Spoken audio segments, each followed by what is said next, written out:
श्री शिवाय नमस्तुभ्यम। दोस्तों, आप सभी लोग जानते हैं 9 अप्रैल 2024 से चैत्र नवरात्रे शुरू हो रहे हैं और दोस्तों ये चैत्र नवरात्रे चलने वाले हैं 17 अप्रैल 2024 के दिन तक। दोस्तों, इन चैत्र नवरात्रों के इन 9 दिनों में किसी भी एक दिन आप लोग ये वाला उपाय जरूर कर लेना जो कि हम आपको आज की इस वीडियो में बताने वाले हैं, क्योंकि दोस्तों यही एक ऐसा मात्र उपाय है जिस उपाय को अगर आप लोगों ने इन 9 दिनों में से किसी भी एक दिन कर लिया ना, तो आपके घर में जितनी भी प्रकार की धन से जुड़ी हुई समस्या होंगी, पैसों की समस्या होगी, वह दूर हो जाएगी। जैसे कि दोस्तों आपका मकान का काम लगा हुआ है या आप मकान बनाना चाह रहे हो या आप जमीन खरीदना चाह रहे हो, पर आपको पैसों की कमी पड़ रही है, पैसा आपके घर में आ ही नहीं रहा है, जिसकी वजह से आप अपना मकान भी नहीं बना पा रहे हो, ना तो जमीन खरीद पा रहे हो, या आपके घर में किसी का आपको विवाह करना है, बेटा या बेटी का विवाह करना है पर धन की समस्या आ रही है, या आपको कोई नया काम शुरू करना है पर धन की समस्या आ रही है। तो इस प्रकार की अगर आपके ऊपर कोई भी धन की परेशानी चल रही है, समस्या चल रही है, घर में पैसा बिल्कुल भी नहीं आ रहा है, तो इन चैत्र नवरात्र के 9 दिनों में से किसी भी एक दिन को आप लोगों को एक लाल फूल और एक सफेद फूल वाला उपाय जरूर कर लेना चाहिए। क्योंकि दोस्तों ये वाला उपाय कोई पुराना उपाय नहीं है, बल्कि ये वाला उपाय नया उपाय, क्योंकि पंडित जी ने इस उपाय को अपने कुछ ही दिनों पहले की कथा में ही यहाँ पर बताया हुआ था, जिस उपाय को करने के बाद दोस्तों आपके घर से धन की जो समस्या होगी, जितनी भी प्रकार की समस्या होगी, वो सारी दूर हो जाएगी और आपके घर में धन आना शुरू हो जाएगा। पर उसके लिए आपको भी मेहनत करना पड़ेगा, आपको भी लगन से काम करना पड़ेगा। उसके बाद आप खुद ब खुद चमत्कार देखिएगा, भगवान शिव जी का आशीर्वाद मिलेगा और आप जब अच्छे से काम करेंगे तो आपके घर में धन की समस्या जितनी भी होंगी वो सारी अच्छी तरीके से दूर हो जाएंगी। तो चलिए दोस्तों, अब हम समझते हैं कि इस एक लाल फूल और एक सफेद फूल वाले उपाय को आपको करना कैसे है। उससे पहले दोस्तों, जो भी पंडित जी नया उपाय बताते हैं, उस नए उपाय का जो फल है वो आपको बहुत ही जल्दी और बहुत बड़ा होकर मिलता है। और एक लाल फूल और एक सफेद फूल वाला उपाय कोई पुराना उपाय नहीं, बल्कि कुछ ही दिनों पहले की कथा में ही पंडित जी ने इस उपाय को बताया हुआ था, इसीलिए हम आपको इस उपाय को इन चैत्र नवरात्रों में यहाँ पर बता रहे हैं। जब भी आपको इन चैत्र नवरात्रों के 9 दिनों में समय मिले, आप इस वाले उपाय को कर सकते हैं। ठीक है, तो सबसे पहली चीज दोस्तों हम समझते हैं इस एक लाल फूल और एक सफेद फूल वाले उपाय को आखिर करना किसको है, किस समय करना है और कहाँ करना है। देखिए, सबसे पहली चीज, इस उपाय को कौन करेगा वो आप सबसे पहले सुन लीजिए। देखिए, इस उपाय को घर के सभी सदस्यों को करने की जरूरत नहीं है। घर का कोई भी एक बड़ा या मुख्य सदस्य, विशेष रूप से अगर आप पूछें तो वो माताओं बहनों में से कोई एक हो तो भाई वो ज्यादा बेहतर है। अगर माताएं बहनों में से कोई एक किसी इस उपाय को ना कर पाए किसी भी कारणवश, तो भाई घर का कोई बड़ा व्यक्ति भी, चाहे वो पुरुष ही क्यों ना हो, जिसको अपने घर से धन की समस्या दूर करनी है, वह एक व्यक्ति भी इस उपाय को कर सकता है। पर करना घर में से किसी एक ही सदस्य को है, सभी सदस्यों को करने की जरूरत नहीं है। ठीक है, और घर का जो भी एक सदस्य करेगा वो घर का बड़ा होना चाहिए, मुख्य होना चाहिए। ठीक है, माताओं बहनों से होगा तो ज्यादा अच्छा है, वरना पुरुष भी कर सकते हैं, है ना। तो अब इसके बाद बात आती है कि इस वाले उपाय को हमें किस समय करना है, सुबह के समय करना है कि शाम के समय करना है।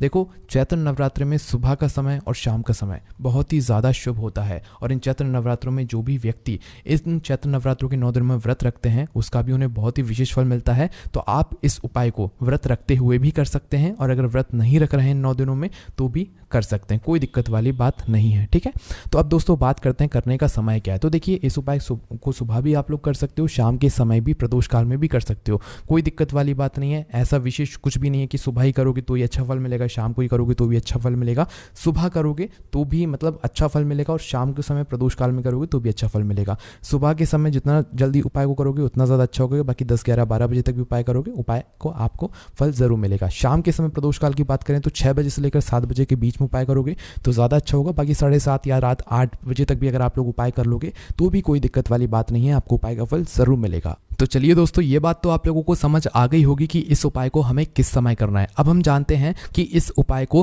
करने के लिए आपको क्या क्या सामग्री की आवश्यकता पड़ेगी। तो देखिए, उपाय के नाम में ही समझ आता है, एक लाल फूल और एक सफेद फूल वाला उपाय है, तो ये दोनों चीज़ तो हमें आवश्यकता पड़ेगी ही पड़ेगी। पर इसी के साथ में दोस्तों 2 और चीज़ों की आपको आवश्यकता पड़ेगी जो हम आपको बताते हैं। देखिए, इस उपाय को करने के लिए सबसे पहली चीज़ आप लोगों को एक बेलपत्र लेना होगा। क्या लेना होगा? एक बेलपत्र। देखो, उपाय हम आपको पहले ही बता रहे हैं, 9 दिनों में से कभी भी आप लोग किसी भी एक दिन करना है इस वाले उपाय को, और एक बेलपत्र लेना। ठीक है, एक बेलपत्र लेना, एक शमी पत्र लेना, आपको मिल जाएगी आराम से। कोई ये मतलब क्वेश्चन नहीं करेगा कि भाई अगर ना मिले तो क्या करें, क्योंकि उपाय आपको पहले ही पता लग रहा है, तो भाई आपको उपाय का मतलब पहले से ही जो है सारी व्यवस्थाएं करके रख लेनी चाहिए। और उपाय अगर आप लोग चैत्र नवरात्र के पहले दिन करोगे और आखिरी दिन करोगे तो आपको और ज़्यादा अच्छा फल मिलेगा, बाकी सभी दोनों का जो है यहाँ पर आप लोगों को अच्छा फल देखने के लिए मिल जाएगा। ठीक है, तो एक बेलपत्र, एक शमी पत्र, इसके बाद में एक लाल फूल जो कि उपाय के नाम में है, उसके बाद में एक सफ़ेद फूल। ठीक है, तो ये 4 चीज़ें हैं जो कि आपको इस उपाय में हमें जरूरत पड़ेगी। क्या क्या चीज़ें, एक और बार सुन लीजिए,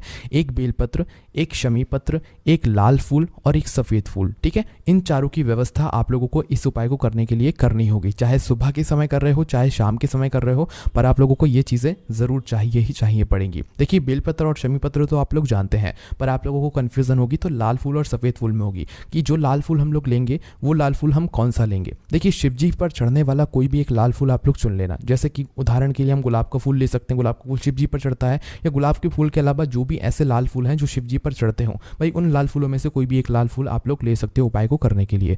उसके बाद में दूसरी चीज़ है सफ़ेद फूल। ठीक है, तो ये सफ़ेद फूल वो सफ़ेद फूल होना चाहिए जो शिव जी की शिवलिंग के ऊपर चढ़ता हो। ऐसा सफ़ेद फूल मत लेना जो शिवलिंग के ऊपर ना चढ़ता हो, इसलिए इस बात का ध्यान रखना। ठीक है, शिवलिंग पर ऐसा फूल लेना जो शिवलिंग पर चढ़ता हो, उसके अलावा कोई दिक्कत वाली बात नहीं है। तो आप लोगों ने तैयार कर लिया, एक बेलपत्र, एक शमी पत्र, एक लाल फूल और एक सफ़ेद फूल। ठीक है, इन चारों ही सामग्रियों को तैयार करके आप लोगों को क्या करना है, इस उपाय को करते समय शुद्धता का विशेष रूप से ध्यान रखना है। और ये बात आप लोग जानते हैं कि इस उपाय को आप सुबह के समय या शाम के समय, दोनों समय में से किसी भी एक समय कर सकते हैं, दोनों समय करने की ज़रूरत नहीं है। ठीक है, इसके बाद में दोस्तों अब आपका काम क्या रहेगा कि भाई जब भी आप लोग इस उपाय को करने के लिए जा रहे हो तो क्या हम सिर्फ उपाय की सामग्री लेकर जाएंगे? नहीं, ऐसा बिल्कुल भी आप लोगों को नहीं करना है। देखो, सुबह के समय अगर आप इन चैत्र नवरात्र में से किसी भी एक दिन सुबह के समय इस उपाय को कर रहे हो, तो सुबह के समय उपाय कर रहे हो तो अपने साथ में कम से कम 1 लोटा जल तो ज़रूर लेकर जाना। ठीक है, बाकी आप लोग अपने साथ में जो भी पूजन सामग्री लेकर जाना चाहो वो लेकर जा सकते हो, उसमें कोई भी दिक्कत वाली बात नहीं है, पर खाली हाथ मत जाना, अपने साथ में कम से कम 1 लोटा जल तो ज़रूर लेकर जाना,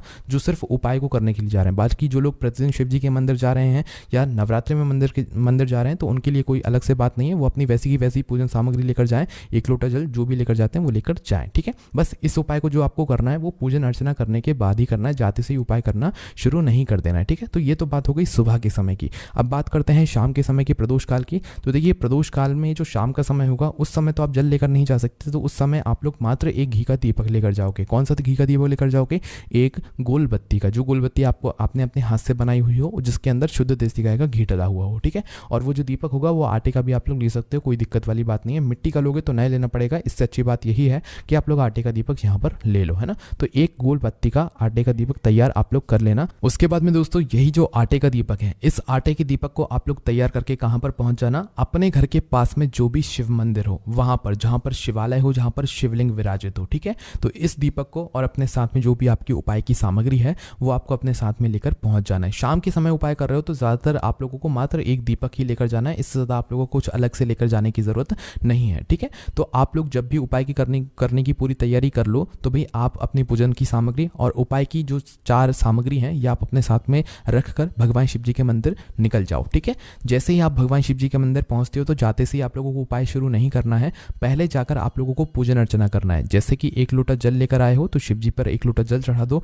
और भी जो पूजन सामग्री आप लोग अबीर गुलाल वगैरह चढ़ाना चाहते हो तो वो भी शिव जी की शिवलिंग के ऊपर चढ़ा दो। शाम के समय जा रहे हो तो जाते से पहले आप लोगों को दीपक जलाना है, भगवान शिव जी की आरती भी कर सकते हो उस दीपक से, और उस दीपक को आप अपनी माचिस से ही जलाना, किसी और की माचिस लेकर मत जलाना। दीपक जलाकर शिवलिंग के पास में रखना, शिवलिंग से थोड़ी दूरी बनाकर रखना, शिवलिंग के ज़्यादा पास में मत रखना ताकि शिव जी को आँच ना लगे। ठीक है, तो दीपक रखकर आप फिर इस वाले उपाय को अपने कर सकती हो। पूजन अर्चना जैसी आपकी होती है, आप शिव जी की शिवलिंग के पास में सामने आसपास कहीं पर भी बैठ जाएं उपाय को करने के लिए, है ना।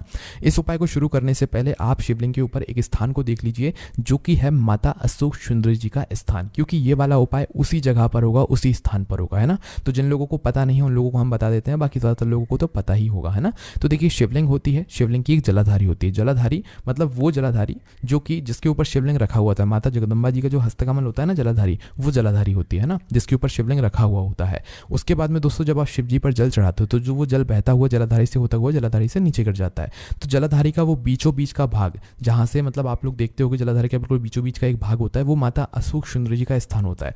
तो आपको क्या करना है, जलाधारी के बिल्कुल बीचों बीच में जहाँ पर माता अशोक सुंदरी जी का स्थान है वहाँ पर इन सामग्री को एक एक करके समर्पित करना है। जैसे कि सबसे पहले आप लोग अपनी एक बेलपत्र निकाल लो, उस एक बेलपत्र को निकालकर आपको माता अशोक सुंदरी जी वाले स्थान पर मतलब जलाधारी के बिल्कुल बीचों बीच में समर्पित करना है।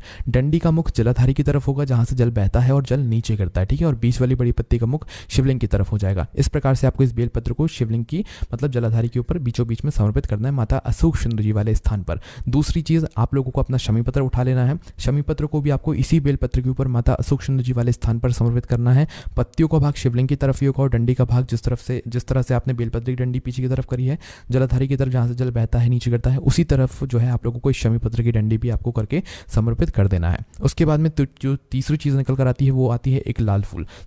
जो भी आप अपना लाल फूल लेकर आए हो, चाहे वो गुलाब का हो चाहे कोई भी वो लाल फूल हो जो शिवलिंग पर चढ़ता हो, तो भाई उस लाल फूल को आप लोगों को यहीं पर माता अशोक सिंधु जी वाले स्थान पर समर्पित कर देना है, इसी शमी पत्र के ऊपर, इसी बेलपत्र के ऊपर। ठीक है, बस फूल का खिला हुआ भाग कहाँ पर होना चाहिए, शिवलिंग की तरफ होना चाहिए। ठीक है, तो इस लाल फूल को समर्पित करने के बाद अपना आखिरी में जो सफ़ेद फूल है उसे निकाल लो। इस सफ़ेद फूल का भी जो खिला हुआ भाग है ये आपको शिवलिंग की तरफ करके समर्पित कर देना है। ठीक है, और जो फूल का पीछे का भाग होगा वो अपने आप ही जो है मतलब जहाँ से जलाधारी जल नीचे गिरता है वहाँ हो जाएगा, है ना। तो इस तरीके से आपको इस एक एक मतलब सामग्री को शिवलिंग की जलाधारी के ऊपर माता अशोक सिंधु जी वाले स्थान पर समर्पित करते जाना है।